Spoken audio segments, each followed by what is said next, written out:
Thanks for tuning in to Proline TV. I'm your host, Greg DePalma, and we're going to talk hockey, but it has nothing to do with the NHL playoffs. We will return to some playoff video. We have some content coming up. The conference championships are just about set. We'll definitely have a Stanley Cup preview edition. Jeff Hockman from playbooksports.com is going to join us as well. He's going to be our newest edition talking hockey. So we're looking forward to that. He's also we are planning on having Jeff a part of our hockey coverage from the beginning of the season, all season long, next season, to join our stable of hockey analysts here on Proline TV. But what we're going to do today is talk about my team, the Vancouver Canucks. And we're going to do that as often as I can. I think it's time for me to talk more about the team. I don't follow the entire NHL the way I do other sports. Just don't have enough time in the day. But I do pay attention to Vancouver all the time. So I know everything that's been going on with this Vancouver Canuck program, especially since social media came of age and you were able to track down things when I couldn't. You have no idea how excited I was the first time I checked on DirecTV and I got the NHL package and I was watching my first Vancouver game from the Vancouver Crew. It was like Christmas. Something that I had been waiting for my entire life. Not that I hadn't watched games with the Crew on special occasions whenever they would be on TV nationally and they'd use the Crew. But then, during the intermission, you actually get to see the Vancouver Crew, and then post. It was just an awesome experience. And ever since then, I have taken advantage of every possible way to get information about the Canucks. I do the same thing in baseball. I have fallen out of favor, really, myself with overall what's going on with baseball ever since the shutdown. I'm coming back a little bit, but what I really have not wavered with has been my team, my baseball team, which is Washington. I have not wavered from that. So I know a lot about Washington, but I know more about Vancouver because of the coverage. Coverage is outstanding. To be able to check out like Sakaris and Price on YouTube or download my Apple Spotify shows to check out audio for 3 or 4 different programs that they have on the local stations on a daily basis. I mean, not many markets do this. And even the big markets, like the New York markets, they don't have this kind of coverage for hockey. So it's just a great opportunity. I'm very blessed in that respect to be able to follow my favorite team this closely. And this is why I think it's time for me to put my own 2 cents in what's going on, because I've been a fan since I can remember. We're talking about, I don't even believe I had reached puberty at the time. That's how long it's been since I'm a Vancouver fan. So we're talking about 50 years or so. And so I have a right to voice my opinion here. And look, I don't preach to anybody or proclaim that I'm some hockey expert, some hockey, guy that I can go toe to toe with you on hockey. Have I watched more than enough hockey games over my lifespan compared to the average sports fan? Absolutely. Even to a great deal of hockey fans. But I don't know the game as much as I know, say, football. And I think a lot of that just has to do with heritage, to be honest with you. If I had been born in Canada, I would be a hockey aficionado. I would know everything about the sport. I mean, how to do this, I could be like a coach. That's the same thing with football. The only thing with football is I know more the intricacies of football as far as, all the little things, the schemes and everything. Even though I'm still like not on par, of course, like a professional scout or a general manager. I'm not like that level, but I'm as close as can be. Hockey, pretty close to that, but not there. Point is, I want to get this out because, like I said, I'm going to talk more hockey on the channel specifically for Vancouver, and I want to get that out of the way in the beginning. Won't have to talk about this on any of the future videos, but I can always go back to it if I have to. I go back to this. Now, the reason I'm doing it, I wanted to talk about the head coaching decision by Vancouver to get Adam Foote on board. And it had nothing to do with just, hey, they hired a head coach, I want to talk. No, I think this is just an opportunity for me to explain as greatly as I can to the general sports public just how ridiculously tough and negative the Vancouver market and the Vancouver media can be. I always thought the New York market was tough. I mean, it doesn't, no. Yes. Is it tough? Yes. Is it tougher than Vancouver? The Vancouver market is to their hockey team? Is the New York market that tougher to their football team, say? If we're just going to go football? No, they're not. Now, again, are they tough? Yeah. I think the difference is between Vancouver tough for hockey and, say, New York tough for football is that there's a lot more negativity in Vancouver media for hockey. There just is. Why? I'm sure it has a lot to do with the fact they haven't won a Stanley Cup yet. And when it's the only team in town, really, yeah, you could talk about a whole bunch of other professional teams, but look, this is the meal ticket for Vancouver sports fans. Is their hockey team, their NHL hockey team. So maybe there's that, and I don't know. I'm also just guessing it's part of the media. That's what sells. I'm going to be controversial, and since we don't win as often as we lose, well, the only way for me to be controversial is for me to really just lay it on. I'm not saying they're doing it on purpose. I just think it's bred in them. So I'm going to give you some examples. Okay. And this is why I'm doing the video for this example, for the Adam Foote hiring. So I was watching Sekeres and Price, a very popular show. I said before, I like watching it. There are some times I will turn it on and say to myself, you know what? I got more busy things to do. I can go to another channel and listen to even politics. That's how crazy it is that I could actually go from a sports show that I want to find out what's going on with my hockey team, that I will be so turned off by the negativity that I will put on a show that is trying to update me on what's going on in the news and politics. How crazy is that? But it's the truth. So let's start off with really what got this all going. I'm watching the Wednesday show with Sekeres and Price. Jeff Patterson, a local writer, is filling in for one of the co-hosts. And Matt Sekeres is still there. So it's Jeff Patterson and Matt Sekeres. Frank Corrado, former Vancouver player, defenseman, comes on later. We're going to show that. So let's pop this in and just kind of start from the beginning. Now, what we're going to see here, and see here, as you can see, they have the poll question there. Now, watch how this is done as Sekeres asks Jeff Patterson to give his take, basically from the poll and from the hiring of Adam Foote, because the press conference is today. I'm doing this Thursday. This is Wednesday's show. I'm going to fill in Thursday's show as well, including the press conference, but we're starting with Wednesday's show.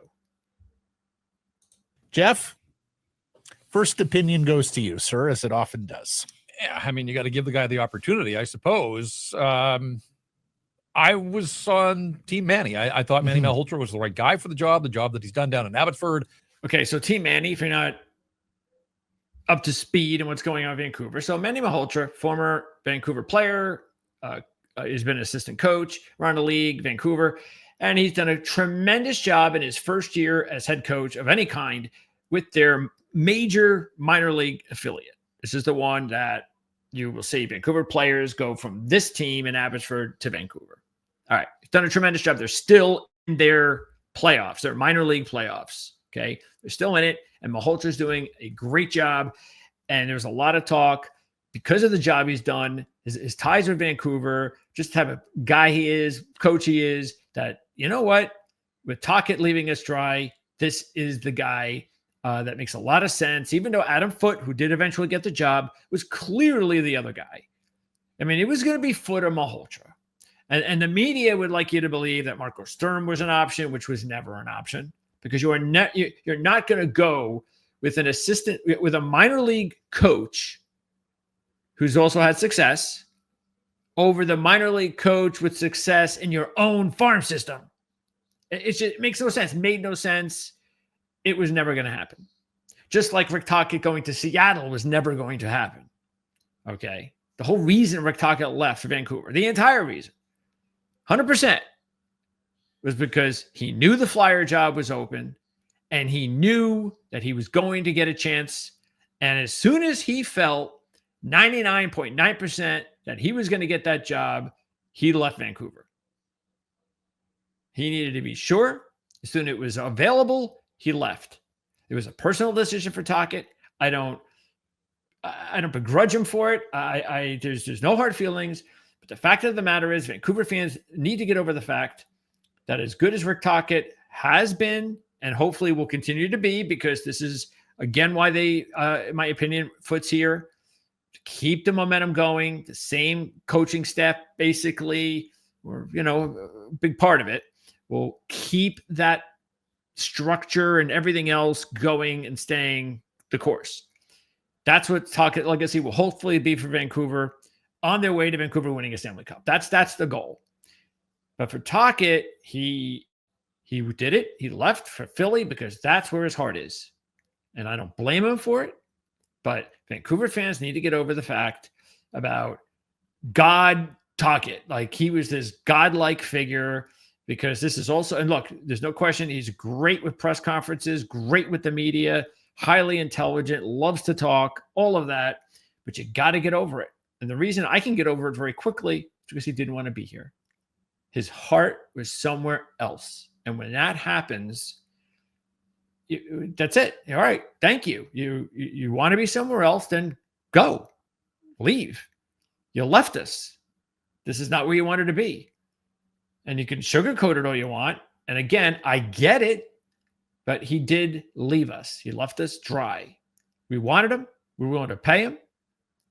And he didn't want to be here because he wanted to be with someone else. It's the same thing like for us guys. Same thing when you're trying to figure out who you want to spend the rest of your life with. And some girl decides, no, I don't want to be with you because I want to be with him. Now, if the girl says, I don't want to be with you, and then you find out that she hasn't been dating in about a year since you left, she left, that's different. Okay? But when she leaves you and says, I'm leaving you for him because that's the guy I've been waiting for, that's my love. That's my true love. If you're mature about it, you let her go. Okay, there you go. I mean, thanks for telling me. I appreciate it. It is what it is. I'm not going to be happy. I'm going to be a little bit depressed, a little bit sad, but I'll get over it because and I'll appreciate it more. Worse, if again, she's not even dating, then she didn't even want you. That's pretty bad. So that's what's going on here. Tocchet wanted the Flyers. That's his true love. I don't blame him for it. But he's gone and he ditched us. And that's what's more important to him. So goodbye. Okay, goodbye. I don't want to, I just, because they're going to keep talking. We're going to hear this for a while, especially with this media. Unless Foote starts to win quickly, right off the bat. But I don't need to hear talking anymore. Okay. He did what he needed to do to get us going in the right direction. Now, thanks and best of luck in Philly. Maybe we'll see it in the Stanley Cup Finals. Wow. All of that just for this little bit. So anyway, it was about Malhotra. Just wanted to fill that in. I kind of thought a fresh start. Look, Adam Foote is cut from the same cloth as Rick Tocchet. And I think they see the game the same way. They had some successes. And I think it's important to point that out. Look, like Adam Foote came in, helped bring structure to this group, turned penalty killing from a weakness to a positive and a strength of the Vancouver Canucks. But was that about 20 seconds, maybe? Was that 25 seconds around there? Okay. We've got the but already. Now remember, you said the poll question, do you agree with this? Yeah. 20, 25 seconds of why, yeah, if that, and then the but, and everything else after. This is a team that struggled mightily to generate offense. And he was a defensive defenseman when he played. Keep this in mind, too. This is going to be important because I'm going to bring this back in another future point is Jeff painting a picture of Adam Foote. Now, he played on some incredible Colorado teams with some of the best offensive players of their day. So he's been exposed to that side of the game, but he's not going to get much of a leash here from the fan base. No. I think there is this idea that he is a continuation of what they just had. If they get off to a slow start, they can't generate offense, the power play struggles. I think that there will be some real frustration in this marketplace. Yeah, tell me if the sun's out, is it sunny? See, this is what I'm talking about. When you can decide to be negative or positive, I don't mind if there's a good reason to be negative. I'm negative sometimes, and I'm not just saying I'm negative because I'm a negative person. No, I can have that negative slant to get the juices flowing, to get a good debate going. I have no problem with that. But this is just somebody being negative. This is just a negative comment. Like, why make this? Yeah, of course, if they get off to a slow start, of course, if the power play is, of course, if they're failing to score, of course, the fans are going to be disappointed and upset. Tell us something we don't know. So why say this? Only to be negative because that's who you are. You're just a negative person. This is how negative people speak. So if this was done to appease Quinn Hughes, if Quinn made his thoughts known to management and that's why they went in this direction, then so be it. It's important to keep Quinn Hughes happy. But there's also this idea that Elias Pettersson struggled so mightily and has for the last year and a bit. Well, guess who's been around for all of that? Adam Foote. If Adam Foote had the answers to cure what ails Elias Pettersson, you would have thought that he would have done it by now. So one thing to keep the captain happy, and I get the big picture at play here with Quinn Hughes, but and you see how he questions it. It's a question. Are they doing this to appease Quinn Hughes?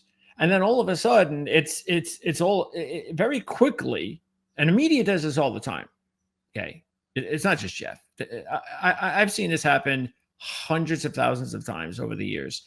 This is just their way of painting the story that they want to paint it.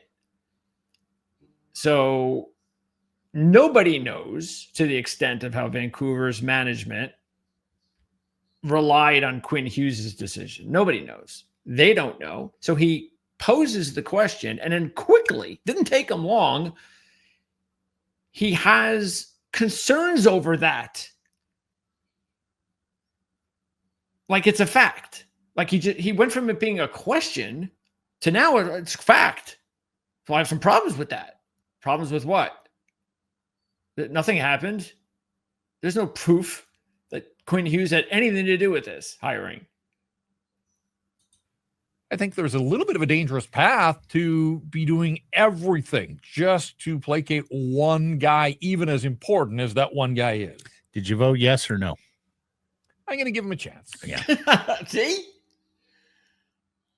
So that was about what?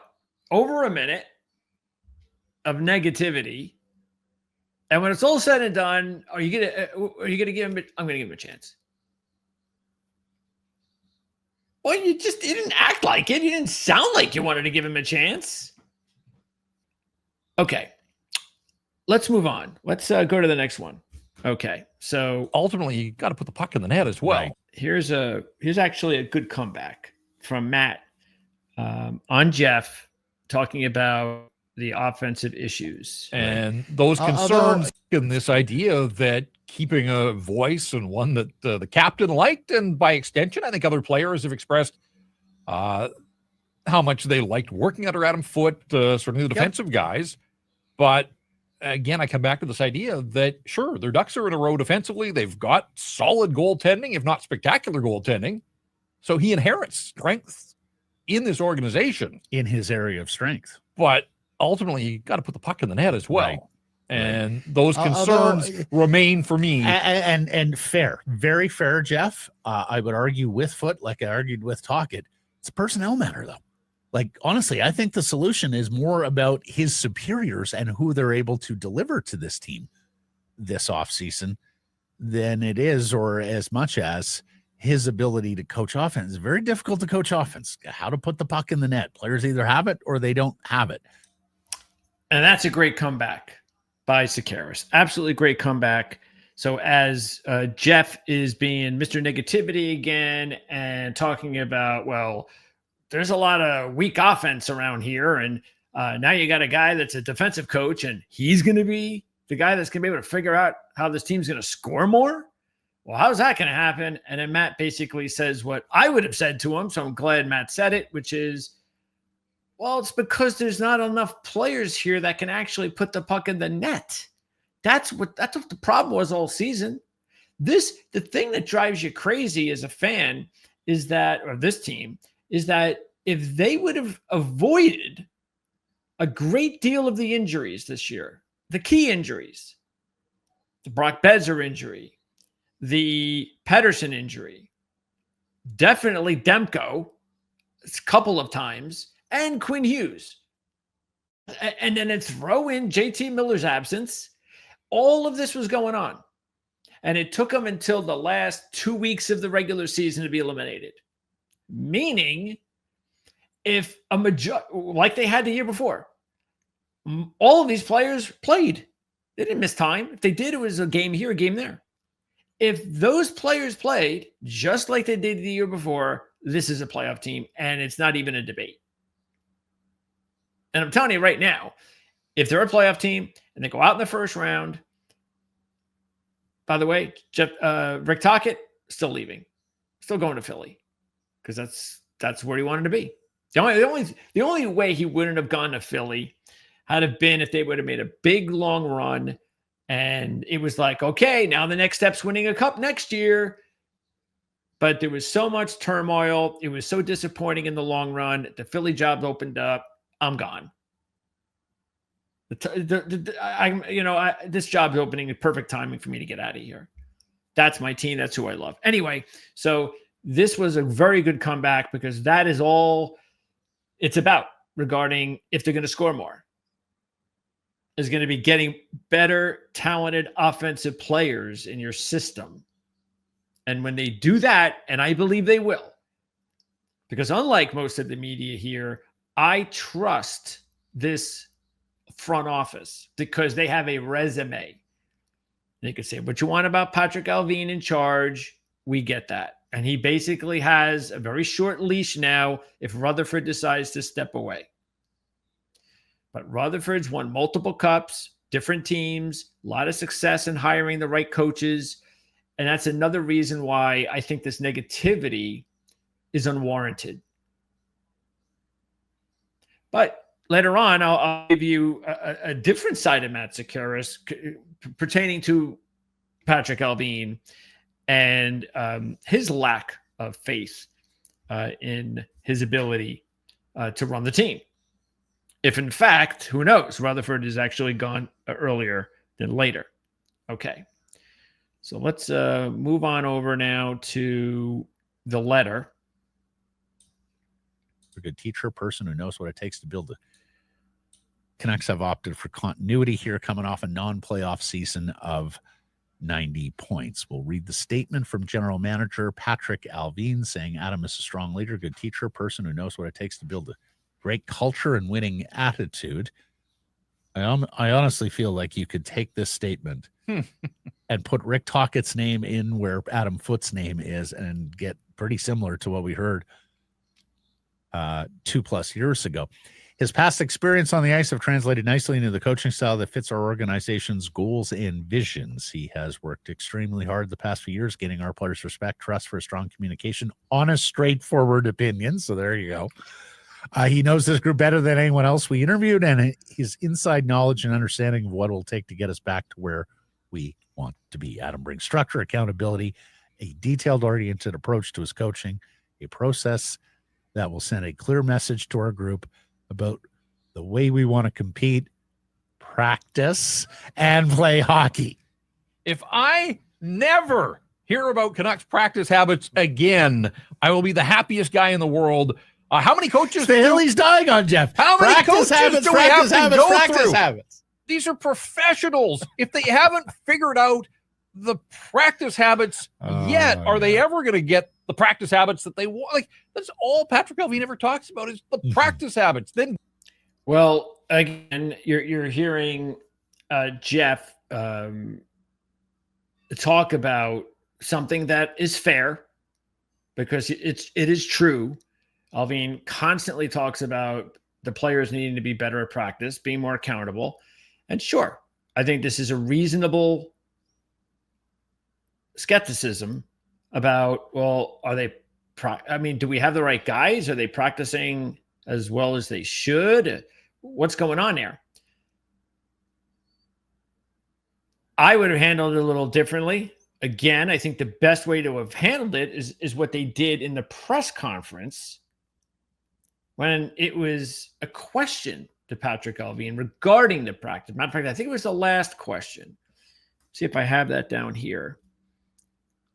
I think it was, let's see. Yeah, I think it was the last one. So let me just make sure. Hopefully I'll remember to play that so you can get it because he answered the question. And that's all I needed to hear. And in case I forget, just so you know, the Allvin, how he answered it was, he admitted it was him. Is that, look, I know what it takes to win a championship. I know the practice habits of championship players. And I'm just going to keep pushing these guys and keep pushing them to be better practice players. And that's what they want anyway. They want to be pushed. And I'm going to keep pushing them. And that's all he does. That's why and again, he admits it. Yeah, I get carried away with it, but that's why. Because I'm going to continue to say it. So he's not going to stop until they win a championship. And maybe when they win a championship, he'll have to just keep reminding everybody to keep practicing hard. But that's just, so again, wait to hear what the coach says about it. Ask the question properly. See what the coach has to say, what the GM has to say about it. And then, okay, if you're satisfied with it, which I think it was a satisfactory answer, it helped me realize, yeah, it wasn't really the players. Yeah, the other ones will have to practice, of course, but it wasn't like they're doing anything unusually weak regarding practice. It's just that they're young players and they have to just keep getting pushed and understand that, okay, yeah, you reached another level of practice this offseason, but you got to reach another level. It's not enough. And I'm going to keep preaching it until I believe I'm as satisfied as possible. And then the results are on the ice. Okay, let's move on to this one. It's not that far away from here. And this is interesting. What and why you have some naysayers and why you have some skeptics. His only head coaching experience, let's start it on yesterday. Here. Jimmy's been trying for years now. So here's the thing about Foote and why you have some naysayers and why you have some skeptics.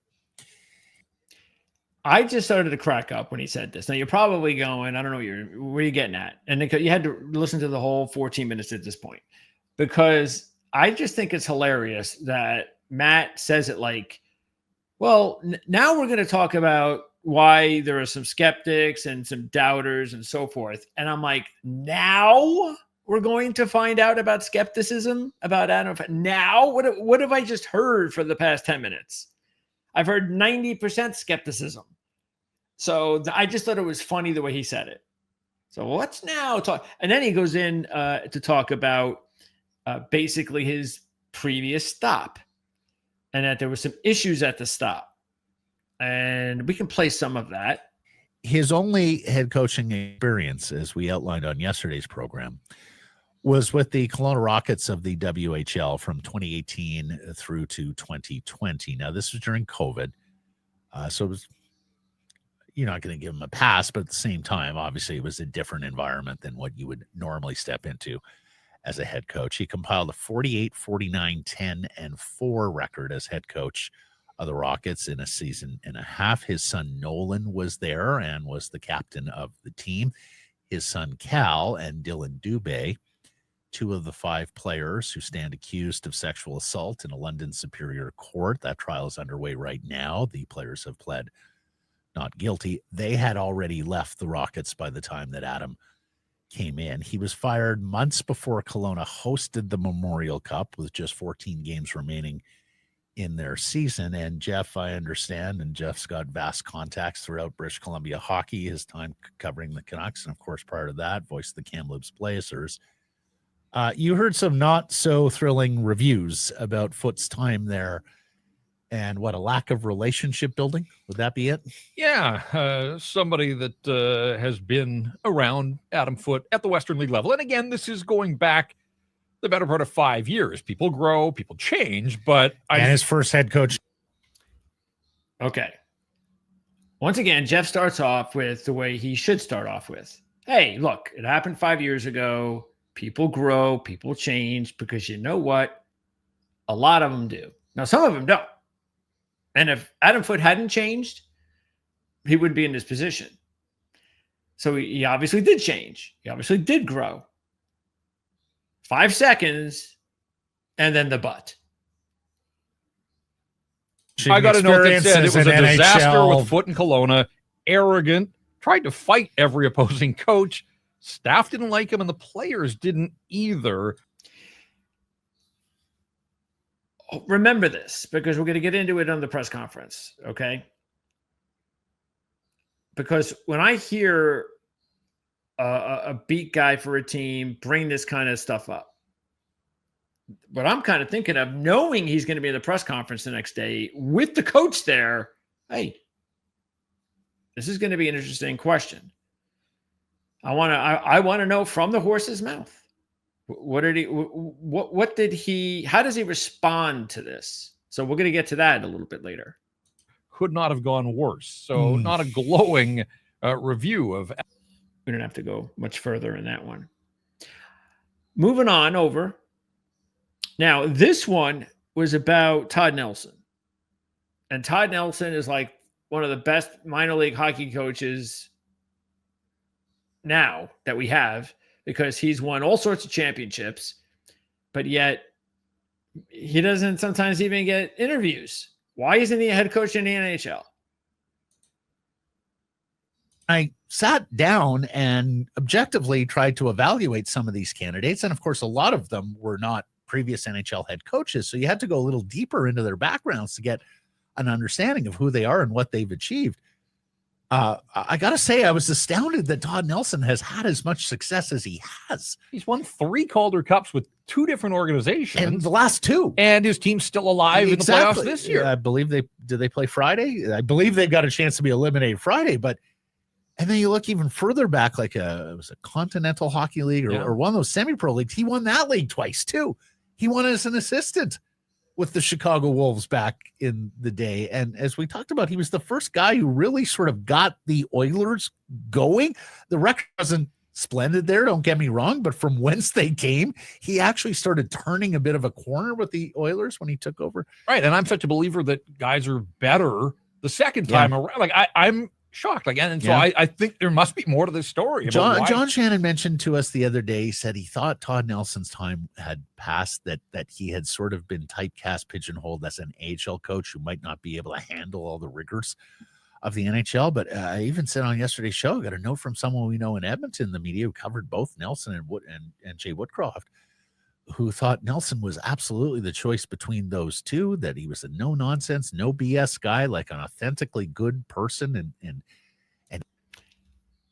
I bring this up because it's important, because you see how they don't understand.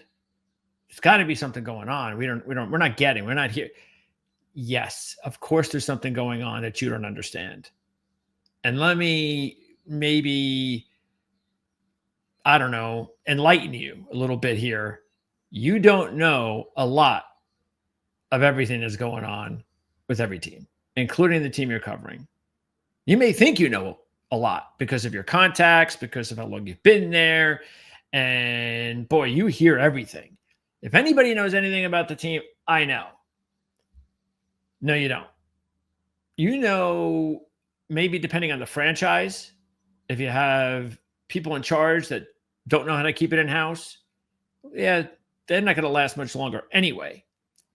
But the ones that succeed, they're not going to let you know.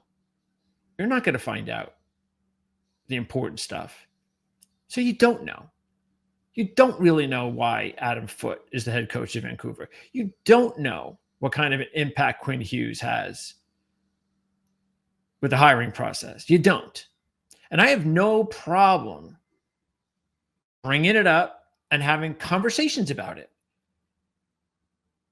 The problem I have is the media, most of them in Vancouver, will always turn it around on the negative side when there is a side to take. And we got more, just as proof. So again, this was just important. They don't know. They're stumped. How could Todd Nelson not get a head coaching job? Well, how come Adam Foote get a head coaching job then? Especially with what happened 5 years ago. You don't know. You don't. And if you want to be critical of the hire, then be critical, in my opinion, only if the people in charge don't deserve the benefit of the doubt. And if these guys, if what the Vancouver Canucks have brought in here, if a guy like Rutherford, with his history of success, cannot get the benefit of the doubt in Vancouver, nobody is. Nobody will. And that's a problem. Next one, because we're going to bring this up in the press conference. Here's a question regarding, as you mentioned before, when he was going through some of the issues with the former team and his son, sexual conduct trial. Well, this is just a little bit more on that.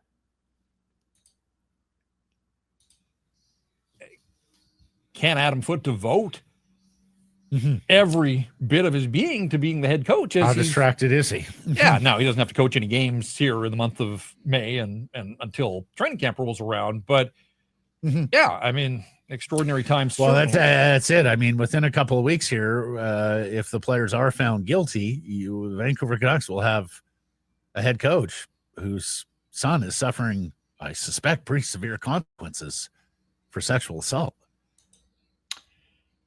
Yeah. So this is, again, do you trust the people who hired him? That they did the background check, spoke to the coach, spoke to whoever else they needed to speak to regarding the situation to find out whether it would be a distraction. And for the most part, if you're hiring the right guy, people with, because as you went over the letter regarding how they feel about him, they feel highly about an individual and, you know, and that person's self-worth and what he can give and how giving he is with his time and the communication with the player. If he's that type of person and he's proven himself to be that type of person, usually those men are more than capable of doing their job and not letting a personal situation in their family distract them from that job, because it goes on every day in this country and in Canada every day. The difference is this job is a job where you have to deal with the media, and the media is going to be a part of your life, and your life in turn will be part of the media. And I always find it funny when the media will say things like that, because, well, you're the ones that will determine that, not him. You're the media. So you will determine how much this could be a problem. Now, it still might not be a problem overall, of course, and I don't think it will be. But how much you cover the trial and how much it's out there. Like, for instance, when we heard about Andy Reid and his son and, you know, drunken driving and the god-awful thing that happened there a couple of years ago, I don't recall hearing much of that, the ramifications of that. I haven't said that word in a while. Since then, I haven't heard anything. I heard maybe a little bit of there and a little bit of here, but not much. And that's a Super Bowl NFL winning coach. That his son, there was manslaughter. This is sexual harassment versus manslaughter. Someone died. By the way, we already know there's guilt. Here, we have no idea even if there's guilt yet. And someone didn't die. And it's a good comparison because it's a coach and his son. Coach and his son. So as long as the Vancouver media doesn't treat this like a three-ring circus, because U.S. media surely didn't with Andy Reid's son, then, and even if they do, again, it's up to, a lot of the time, it's up to the man. And how will he react to that? And as long as he reacts the way he thinks he will, and he's going to do a very stand-up job, and it's not going to affect them, and he said it, and it came true, then it'll go away, and they'll let it go away. But they'll poke and prod. They will. They'll try to find out if this is something that's going to actually be a problem. Because if let me see if we can get something out of them. Because if we do, then it's a story, and maybe that story leads to another story. But you poke and prod a little bit, and if there's nothing there, then there's nothing there, and you move on. Especially if his son is innocent. And we're going to get back to that because we have an answer from the press conference. Okay, now let's get to the Quinn Hughes tweet. This is a good one. Another audience member, Ron. I can't be the only fan who is sick and tired of the just do whatever Quinn wants story. If the Canucks are letting him run the team anyway, why don't they just make him a playing GM? Maybe that would keep him here. I suppose he couldn't do a worse job than Alvin. Okay, so again, this is just a fan tweeting. And I have no problem with how he kind of laid the question out there, because he says he's tired of the story. Okay. And if they're letting him run the team, okay. Danger of too much deference to the captain? Yeah, 1,000%. Is there too much danger in deference to the captain? And what is the first thing Jeff Patterson says? Yes, 100%, 1,000%.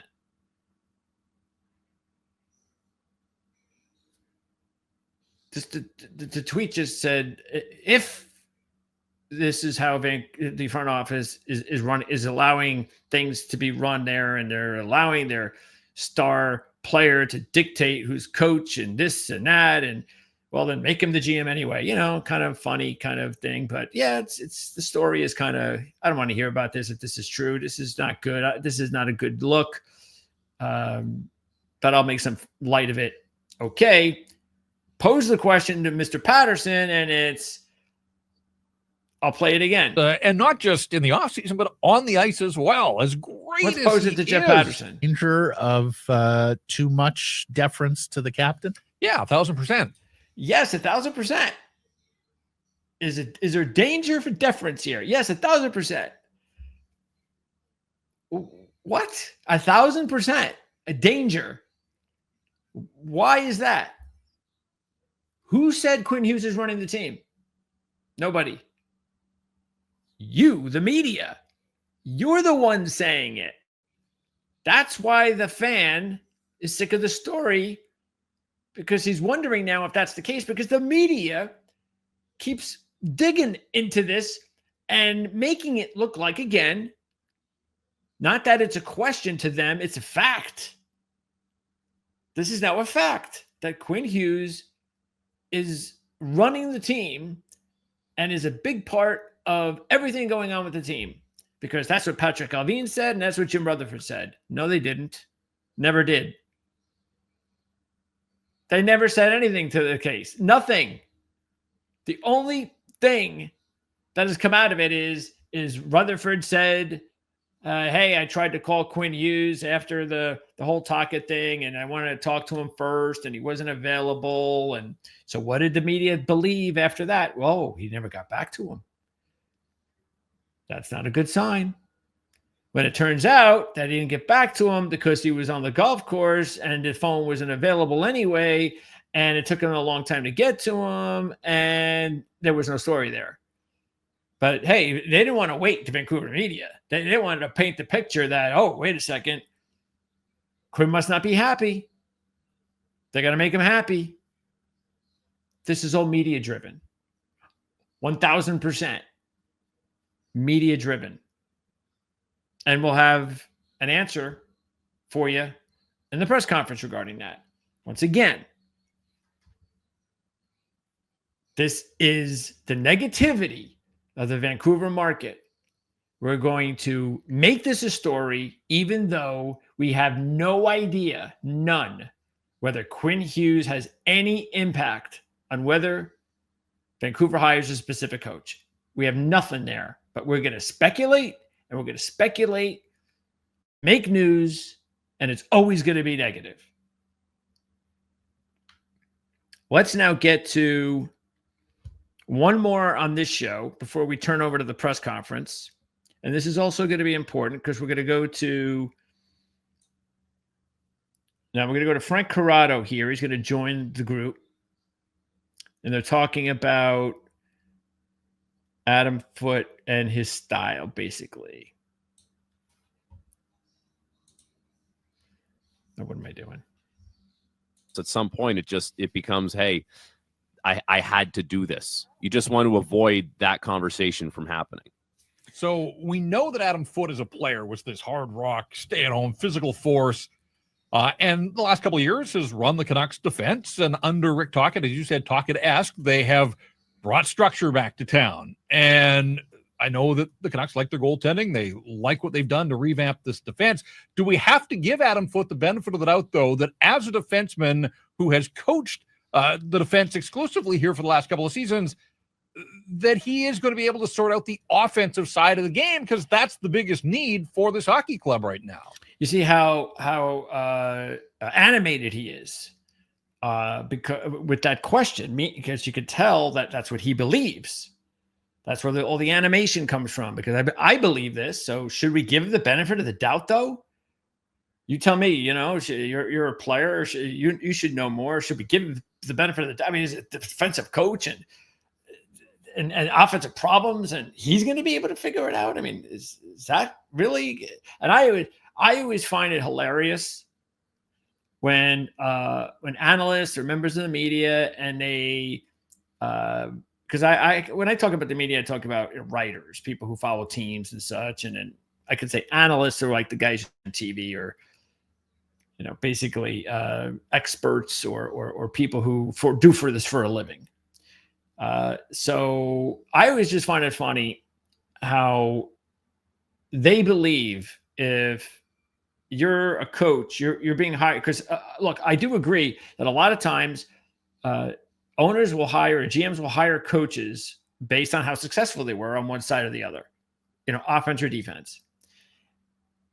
And a lot of times they'll get it wrong hiring the coach because they don't get even. This is why some general managers and some owners get it wrong a lot, and they're not very good at their jobs, which is why they'll get fired. Or owners sometimes just never win, because you don't understand when you hire a head coach, you're not hiring a guy, or you shouldn't hire a guy based solely on how good he is on one side of the ball, one side of the rink, because that's not a head coach's. That's not what you do as a head coach.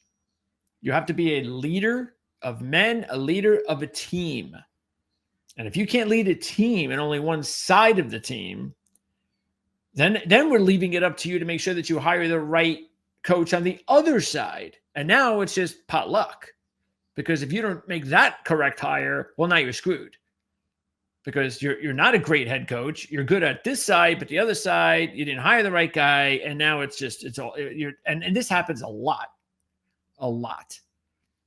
So the fact that some of the members of the media still believe that is something that's a practice, again, not giving the benefit of the doubt to this particular front office, that they would be dumb enough to hire a coach that, he's a defensive coach. He does this, that, and the other thing on defense really well, but we're stupid enough to hire him and have no knowledge at all whether or not he's going to be able to handle the team as a whole, and not just on the defensive side. And that they're not all in agreement, because Adam Foote is not the only one that's going out there hiring his assistants, his offensive assistant, especially his offensive assistant. You think that the front office and everybody, okay, we've hired you, Adam. Go ahead and find, hopefully you'll get a good staff going. Of course, Adam's going to he's going to try to find the right guy. He knows a lot of people, but they're going to be a team. They're all going to find these guys together and then work together to make sure that if Adam likes them, does the front office like them too? And if they check off, the guy's hired. Anyway, let's see what Corrado says. Well, I would put it to you this way. Like, I would give him the benefit of the doubt because sometimes, like, I watch games a lot of times from a defenseman's point of view. And, like, for a defenseman teaching defense, yes, you know it, you did it. But a good defenseman, and trust me, I was far from that, will understand what forwards can do to sort of manipulate situations and generate offense. And you always keep in mind, like, okay, this worked against me, this didn't, had a hard time defending this type of thing. And, like Adam Foote's at the point where he's obviously a student of the game because he wouldn't be in the position that he's in right now. So I don't necessarily think just because you were a strong, robust, physical defenseman that you can't bring anything to the table offensively. I think you have a different opinion and perspective than some people may have, and that might not be a bad thing. But to say right now definitively that he's not going to be able to get offense out of the group, we just don't know. Like we have to see what it looks like. But I would say that if it does. If it does go down the path and we're like, hey, look at that, like this group is doing something different and they are, pretty offensively inclined and their expected goals are up and slot shots are up. It's like, well, maybe the defenseman knew what the forwards were doing when he was playing and he watched it and he said, I remember that. And it was hard to defend. Okay. And look, you see Jeff Patterson learned something new today. Good. I'm glad he did. I'm sure it won't stick, though. All right. Now, let's go to the press conference. I think that's where we're going to go first, right? Let me make sure. Yeah. Okay. Actually, you know where we can go? Let's go to Thursday's show first because I'm going to counter what he just said. Couple things. One is, and he doesn't want me painting a picture of him. Nobody wants, you don't know this about me. My art skills lack so greatly. Like I struggle. Blake is the artist. I struggle to draw a stick figure. I'm not lying. Blake's the son of an artist. So I will not be painting anybody with any brush. I will not be painting anybody with any brush. Can you believe that he just said that? What did I just finish showing you in just this little snippets of one show? How many times can you paint somebody with a brush as much as Jeff Patterson just did on that show that we just showed you with those clips? Everything was about, well, he's a defensive guy, so he does not really, or how are we going to put the trust in it? It was anything about offense. He's a defensive guy. He hasn't proven that. Or, hey, 5 years ago, look at all this stuff. The only thing we have to go on is his recent history as a coach, and look how that went. Everybody hated him. He didn't win. He got fired. That's not painting a brush of someone? Wow. Okay. Let's go to, which one is this one? Let me make sure I got the right one. Oh, I think I know what this one is. This is about the trial. Okay. So this is where we go back to when they brought up, well, I mean, you got to watch out with the trial and it's going to be a distraction. So here's the response to a question regarding that from Patrick Alvin with the Vancouver Canucks press conference today, introducing Adam Foote as their head coach. Well, Adam is not in trial. So obviously we respect the process that's going on, but as I said, Adam is not in the trial. I could have said it better. He's not in the trial, man. So, I mean, who do you think he's a weak guy? Yeah, a weak guy probably couldn't handle it. Oh, my son's in trial. I'm going to be up all day, up all night. I can't handle this. Well, you don't hire that guy as head coach. That's not a leader of men. That's it's a weakling of a man. Come on. All right. Let's get some more. Let's go to a Jeff Patterson question. Adam, you've had an incredible career full of Sound familiar? lived experiences, but you don't have a lot of head coaching experience. I'm just curious how. Now, this question, remember we talked about on the other show, this is going to have to do with that 5 years ago and all the bad things that happened. And this is bad. This is what happened. That's what happened. This is what I heard. They hated him. And I said at the time, oh, that's going to be nice because that's I can't wait to wind up hearing him ask the question the next day in the press conference. And he does. But how does he? How do you reflect on your brief time in Kelowna, and what, if anything, can you sort of take from that and apply? I know it's different levels, obviously, and it was a few years ago, but what do you take from the time you did that behind the bench? That's it. That's not what he said yesterday. Why? Because he actually let the audience in on and supposedly these facts about the players hated him, remember? He didn't get along with anybody. He was fighting with everybody. How many things did he lay out that were just so negative and bad about his time, with that job? And instead of asking him specifically, hey, I heard that, and again, you don't have to sit there and say it's, embarrassingly or unprofessionally, like, hey, these guys said that they hated you. But you can word it properly where that's what you're implying is that, hey, you know what? We heard some things. There were a lot of negative things we heard about what happened there, both from former players and coaches. And, I don't know facts from fiction, and I would rumor, innuendo. Can you please maybe lighten us up here on the situation regarding, maybe a response to some of those people that said some of those specific things regarding you as a person or as a coach? That's the way you ask the question, not chicken out and just go, well, can you kind of reflect on your time there 5 years ago? Yeah, I'm lucky to coach at different levels, and Kelowna was a great experience. Things didn't work the way I would have liked to work, but I think I grew a lot from that. Bruce Hamilton gave me a great opportunity there. It was good for me. I'm not sure I would be sitting here today without that experience and learning from it. And, that was a long time ago, and there's been a lot of growth. I've been surrounded with, great people. And, when you're surrounded by good people, if you can listen and learn from them, you can move on and keep getting better.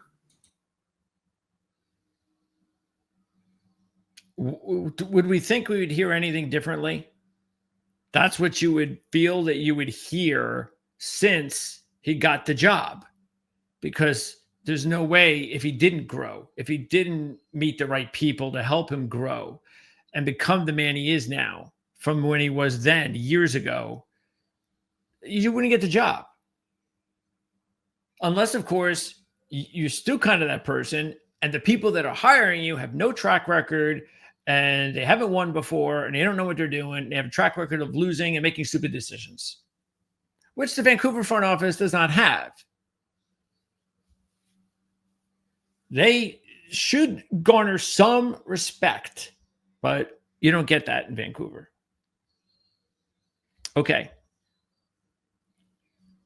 Now, regarding Quinn, this is Alvin answering the question regarding the involvement of Quinn Hughes. Spoken to Quinn during the process. We know earlier Quinn said that Adam's the best coach he's ever had, and there's certainly a lot of thought about what's going to happen in the next year to put you in a position to maybe extend Quinn. How much was the Quinn effect at play here? Did it matter in terms of this hire? Well, I haven't even spoke to Quinn in this process either. I know Jim informed him Rick was leaving. But again, it's not about one player. It's about the team here. And we want to build and continue to grow as a team. And Quinn is a big part of it. So obviously the trust and the relationship Adam has with Quinn, it's important for us to get off to a good start and continue to build. But again, Quinn was not involved in this process. There's your answer. Now, again, it's completely up to you if you want to believe what you want to believe. But to push that out to the airwaves as a fact, in your opinion, especially after what you hear, okay, with nothing to go on, nothing. That's irresponsible, and that's negative.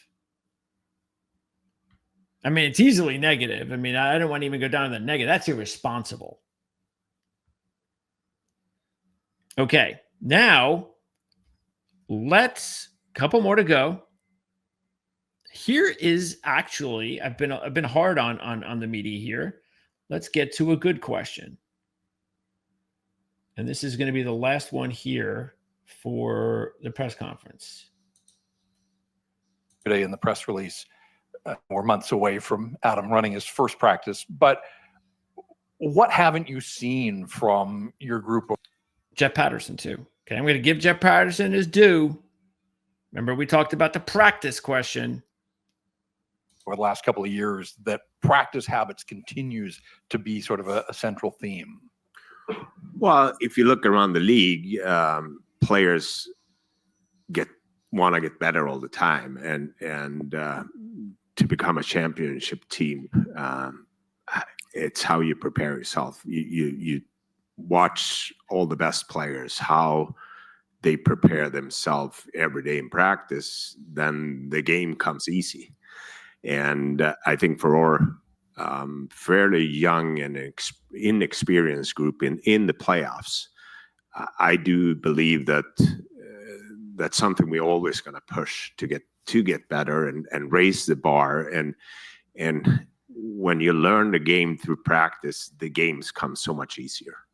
I don't think you ever will hear me be satisfied that, you can always push the bar. And I think that's what our players now are craving. They want to get better. I saw when my first year here, when we missed the playoffs, the morale around the exit meetings was, it's too bad we missed it. This year, I could say this sincerely, we're disappointed because it was, in my opinion, a year we should have been better if we were healthy. I think the players starting to understand if you want to play in the topper part of the league, that it's required a certain level of fitness, it require a certain level of preparation every day to get there. Okay. Great question, great answer, and there you go. Now, I guarantee you, in a couple of days, Alvin, or week, month, couple of months, Alvin is going to say something about practice, and Jeff Patterson will probably forget this answer and just go on with, boy, I can't understand why these guys don't know how to practice. And we're going to end with today. Let's see if I can get this correctly. Because remember I was talking to you before about how sometimes I could just turn it on and this is not it. It's going to be probably kind of hard. Let me see to find it the way it is right now, because let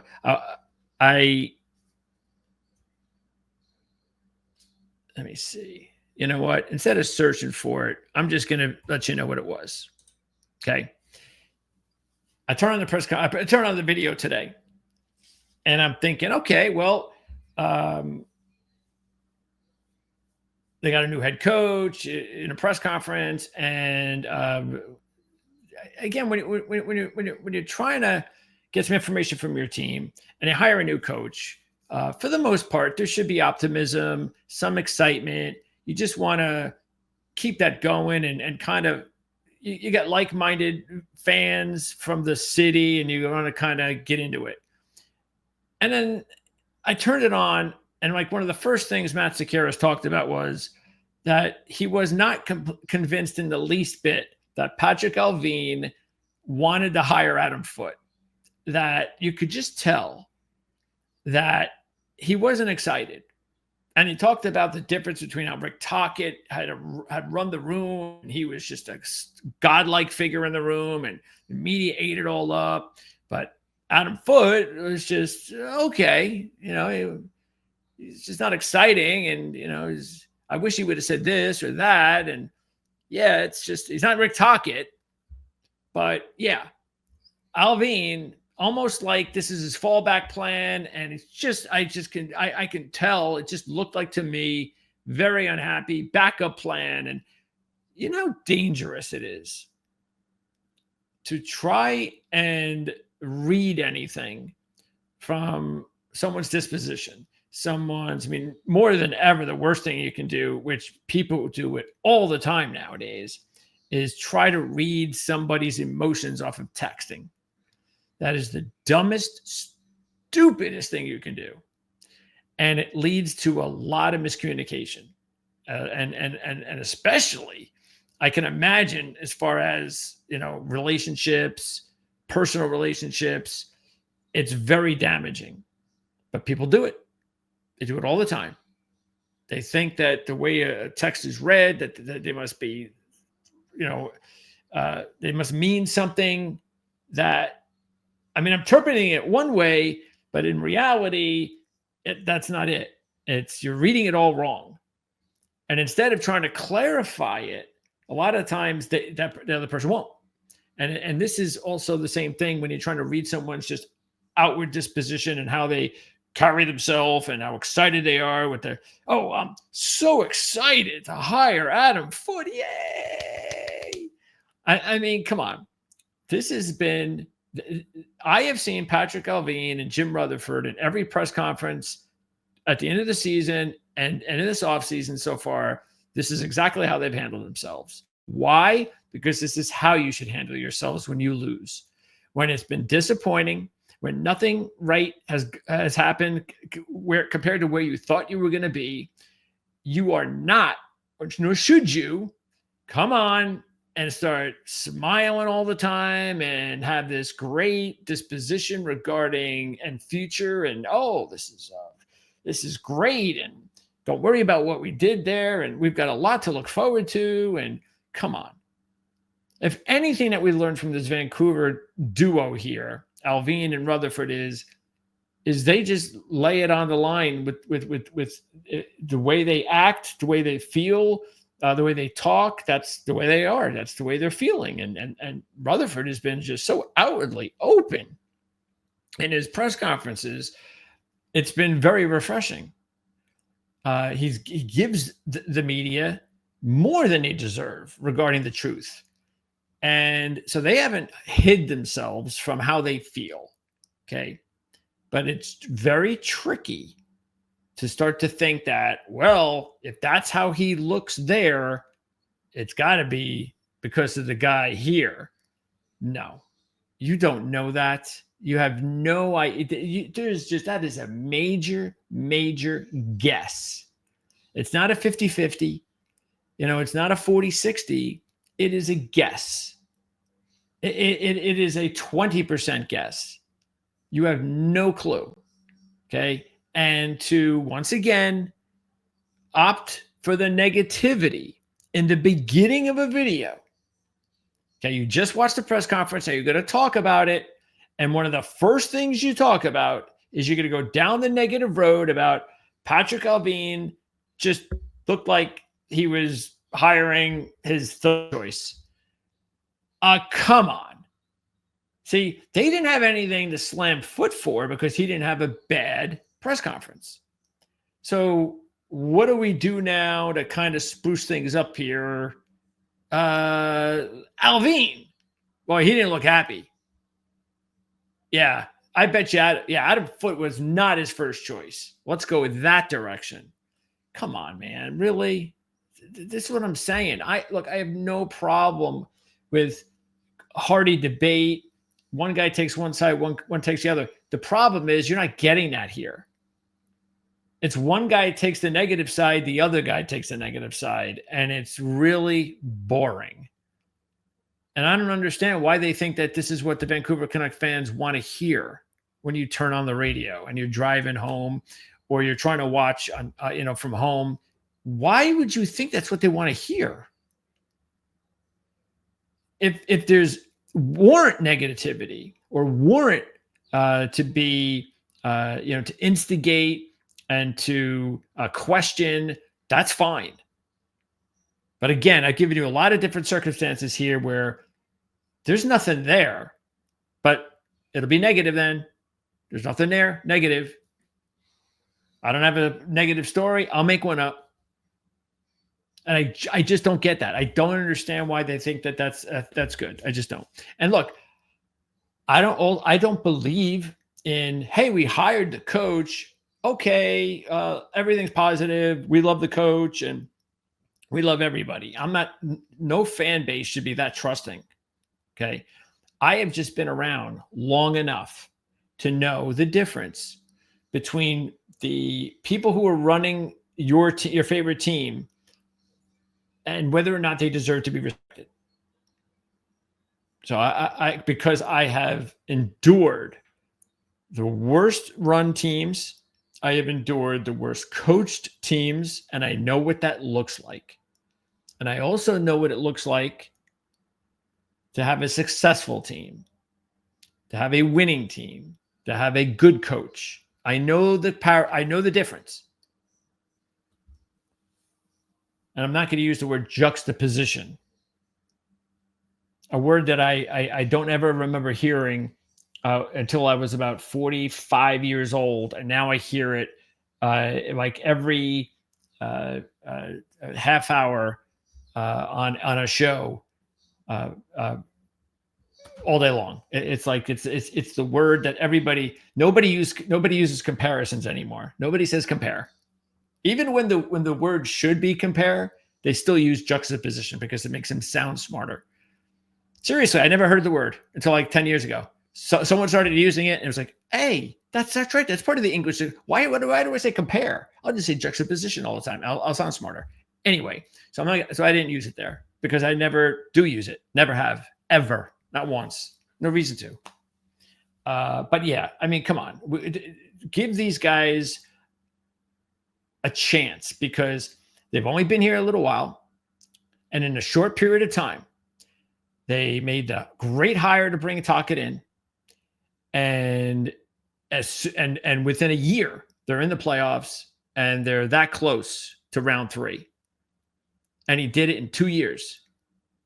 But that's because they had the smarts from their experience and their winning culture to hire the right guy. They knew what they were doing. And they almost got there. And this year, were they completely healthy and failed? No. They were a banged up team that had one selfish player that also had a lot to do with the losing, which is why they were forced to trade him, JT Miller. And again, if a lot of it was personal, which we are reason to believe, okay, fine. Okay. But the bottom line was you had a virus on the team. You had tons of injuries and they still nearly made the playoffs. And I'm supposed to all of a sudden lose complete faith in the way this team is run, especially when the head coach quits on us and decides I'm going with the other girl because that's the love of my life. Come on, man. I know you got to do it every day, and it's not easy doing it every day, and you have to debate and you have to come up with but it's out there. The negativity or the tough story or I'm going to be critical of that team or that player or that coach. Those things are there. You can find them. But this media will just make it up, and they are also their own personal disposition is negativity. And I don't know if you've ever lived with a negative person, but I have. I've had several experiences in my life dealing with extremely negative people, and it is hard to live with those people. Very, very hard. And you know what I'm talking about. And unfortunately, most of the Vancouver media is negative. It's just them, just in them. It's bred in them. And it's tough. But in saying that, I still love it because I love the access. As I said in the open, I think it's great. I honestly can't think of a better market that I could have chosen to be a fan. I don't think there's another market out there in the NHL that has the coverage that I get from my Vancouver Canucks team. And I've said this before in other programs and other situations, and I'll say this again. I'll say it until I'm there. But my dream scenario is that I am going to be able to financially support myself enough to make my final move as I'm getting older and I'm building this Proline TV empire with Mark Lawrence and Jim Feist. And I'm going to be, hey, I'm moving to Vancouver. You know, I'm going to explain to them, hey, I'm a businessman and I'm successful and this is what I'm going to bring to the community and I'm going to give back to the community and I'm going to get season tickets to the Vancouver Canucks. And that's how I'm going to live out my years. Now, the thing that I am the most concerned with, though, is this ever presence of the Northwest that something is going to happen. You know, something that is just, on the planetary scale when it comes to it's been too many years that have gone by where there haven't been these, whether it's, earthquakes or, issues with the weather from the Northwest that will impact that part of the country. And there's so many, look, I don't go into the fairy tale stuff, but the timing, look, this is a serious topic, but it is real that there's a lot of people who believe that the Northwest, California up, that they're overdue for something. And I just, that's the thing in the back of my mind. Like, I could see my entire life. Oh, I'd love to live in Vancouver. And I finally get there. And then tragedy strikes. So, but I hope not. I hope that happens when I'm dead and buried. Because again, it'll happen. That's just the way it is. That's the way life is. That's the way the earth spins. So I just, I'm going to stay positive. And because obviously I'm going to go, if I get the resources to go, that's not going to stop me. And that's how I'm going to live my life. And I'm going to love it. And if it's only for a short while, then so be it. But it's what I'm looking forward to. And again, it's something that's been a part of my life since I was a kid.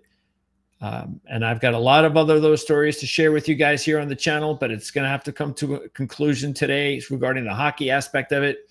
I hope you enjoyed the video. If you want more of these, and again, I'm not going to start talking Vancouver Canucks every week, but this is the beginning of talking more about my favorite teams, the Vancouver Canucks, the New York Jets, the Washington Nationals, and in college, you've got Rutgers and Michigan, as you can see from the back there. So I'm going to spend a lot more time on that here on Proline TV, not because I think it's necessarily, hey, what this is going to do great wonders for our traffic. No, because hey, these are my teams, and I have something to say, and I'm going to say it. So I think that is something that you should get if you're on a channel and you're talking sports. We'll talk about some of your favorite sports teams too, and that's what I want to do, and that's I'm going to try to do to impact our channel here just a tiny little bit. And as I said, the open, we're going to talk a little bit of hockey before the season's over with the Stanley Cup playoffs coming up soon. So look out for that. And we also have coming up tomorrow on Friday. I think this will be posted on Thursday night. That's when I'm recording it. But Friday, we are going to have an interview. I believe it's set for late in the afternoon tomorrow. We're going to talk some Pittsburgh Steelers.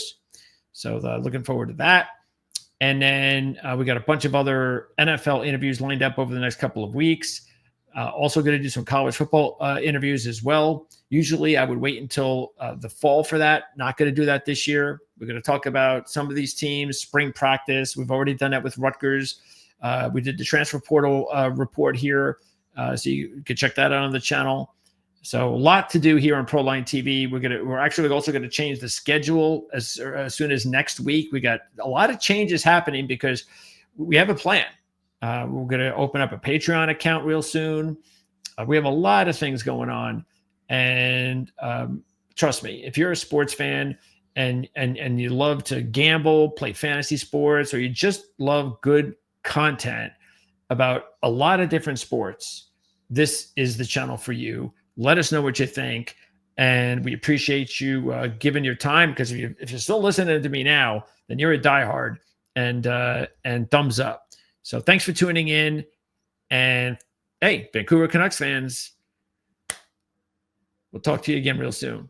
Thanks for checking us out. Proline TV.